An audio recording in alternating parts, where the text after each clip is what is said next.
헌정사상 초유의 현직 대통령에 대한 체포.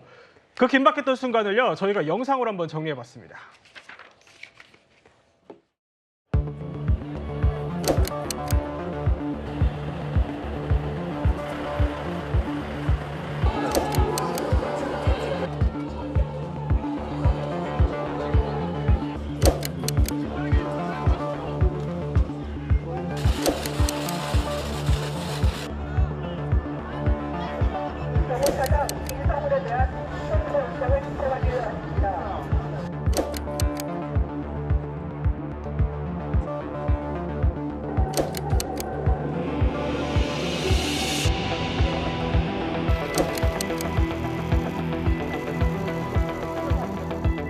제가 이 공수처의 수사를 인정하는 것은 아닙니다.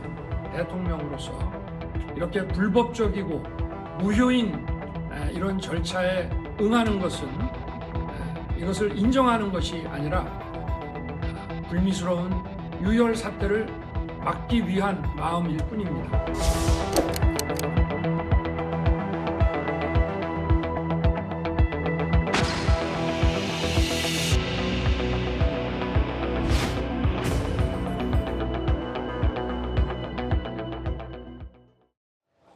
대통령이 결국 체포됐고 공수처에서 지금 조사를 진행 중인 가운데 사실 오늘 아침에요. 체포영장 집행 소식이 전해지자 이른 새벽부터 관저 앞에는 국민의힘 의원들이 모였습니다. 국민의힘 의원들 목소리 듣고 이야기 나눠보겠습니다.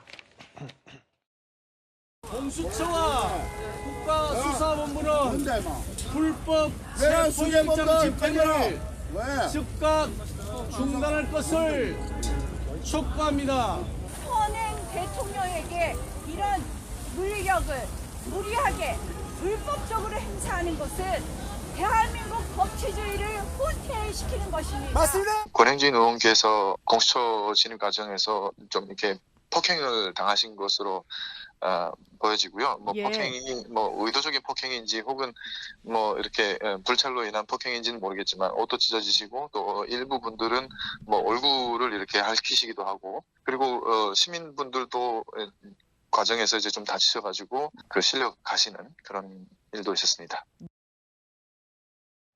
자, 사실 앞서서 공수처장이 만약에 현장에서 방해를 할 경우에는 의원들도 현행범으로 체포할 수 있다 이런 가능성을 내비치기도 했어요. 그럼에도 불구하고 국민의힘 의원들 오늘 새벽부터 관저 앞을 간 겁니다. 진짜 속내가 뭘까요? 사실 이번에 그 공수처가 영장을 집행하는 과정에서 법적으로도 여러 갑론을박이 있었지만 또 정치적으로 또 많은 논란들이 있었습니다.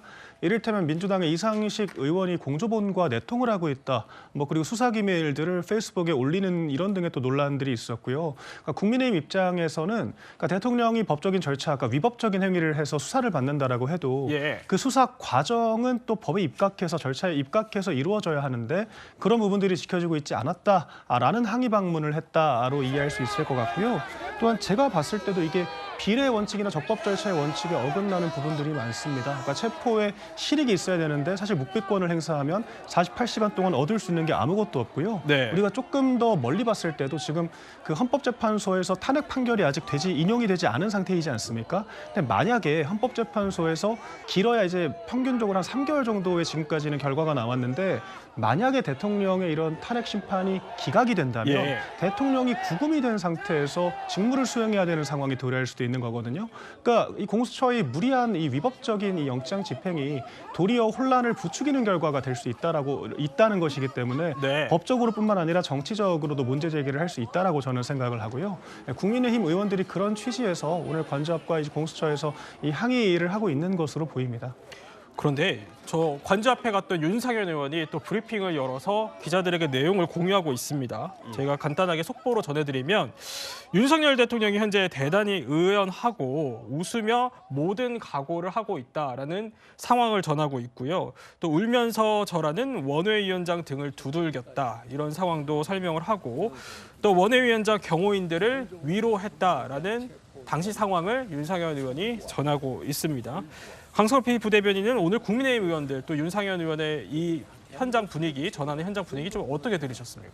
저희 야당에서 봤을 때는 상당히 부적절하다고 느껴지는 것이죠. 그리고 논리적으로도 상당히 모순이 많습니다. 예를 들어서 국민의힘에서 지금 12.3 비상계엄은 잘못됐다라고 하잖아요. 예. 그런데 내란죄는 또 아니라고 해요.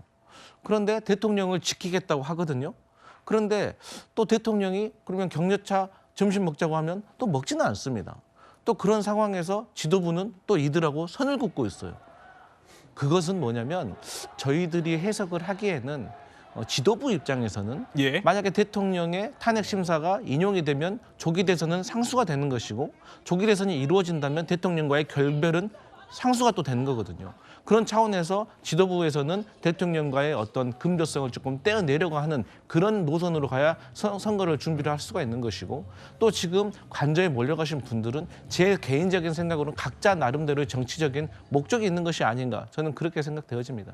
살짝만 예. 반론을 드리자면요. 일단 국민의힘 의원들이 대통령을 지키겠다라고 이야기를 하지 않았습니다. 네. 대통령이 아니라 헌법 질서와 사법 질서를 수호하기 위해서 관저 앞에 지지자들을 격려차 방문한 것이다라고 이제 방문 때마다 지속적으로 일관되게 이야기를 한 부분들이 있고요. 그러니까 지금 윤 대통령에 대해서 여러 가지 정치적인 평가가 있는 것은 비상계엄이라는 방법론이 잘못됐지만 윤 대통령이 그 비상계엄이라는 것을 사익을 위해서 어떤 사사로운 개인의 이익을 위해서 한 것이 아니고 예. 어떤 민주당과 어떤 정치적인 쟁점 상황에서 이루어지는 것이다라는 부분들이 이런 정치적인 판단이 갈리는 또 이유라고 생각을 합니다. 그런데 네. 이 사사로운 이익인지 아니면은 본인의 권력을 연장시키기 위해서인지는 재판을 통해서 가려봐야 될 일입니다. 그렇기 때문에 여기서 논란이 있는 것이고 어쨌든 저 관저에 가신 분들도 사실 제각기 입장이 좀 다른 것 같아요. 어떤 분들은 우리 대변인께서 말씀하셨던 것처럼 예. 대통령을 지키려는 것은 아니다라고 주장하시는 분도 있고 어떤 분들은 대통령의 비상계엄이 잘못된 것이 아니다라고 말씀하시는 분도 있는 것 같아요. 그래서 솔직히 많은 국민들과 야당이 보기에는 상당히 혼란스러운 상황이거든요. 근데 중요한 건 뭐냐면 저게 그렇게 정당하고 명분이 있다고 하면 지도부에서 왜 선을 긋겠습니까? 이제 거기에 좀 집중을 해야 된다 이런 말씀 드리겠습니다. 저희가 이 시각 한 공수처 앞에 모여 있는 지지자들 모습 보여드리고 있는데